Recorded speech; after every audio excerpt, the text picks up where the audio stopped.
अब की जीतैहा पारा धनिए भैया, दीपक दुबे के विजयी बनैहा।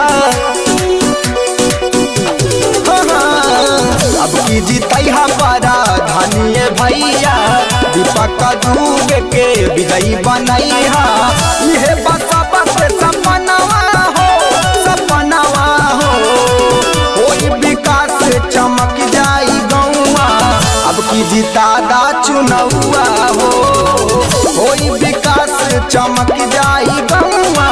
अब की जितैहा चुनौआ हो, भैया गरीब के देवेले साथ हो, दिन हो या चाहे हो रतिया न कबो बहनवा कहरेले, ई सबके कहनवा कहरेले।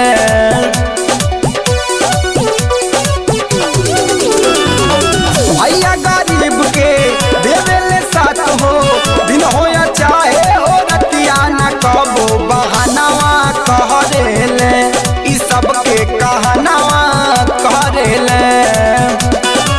भैया पकड़िया मतदानवा हो, मतदानवा हो, होई विकास चमक जाई गौआ। अब की जितादा चुनौआ हो, होई विकास चमक जाई गौआ।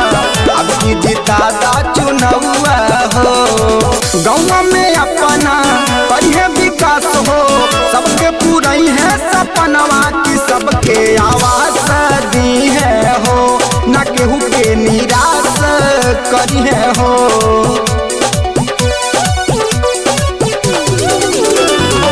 गौआ में अपना करिए विकास हो, सबके पूरई है सपनवा की सबके आवास दी है हो, न केहू के निराश करिए हो।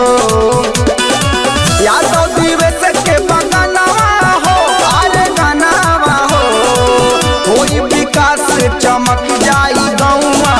अब की जितादा चुनौआ हो, होई विकास चमक जाई गौआ। अब की जितैहा चुनौआ हो,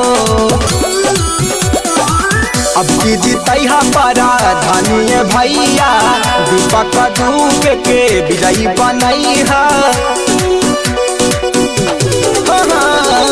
अब की जितैहा पारा धनिए भैया, दीपक दुबे के विजयी बनैहा। इहे बसा बस सपनवा हो, सपनवा हो, होई विकास चमक जाई गौआ। अब की जितादा चुनौआ हो, होई विकास चमक जाई गौआ। अब की जितैहा चुनौआ हो। Ankita digital recording studio, Campierganj, Gorakhpur.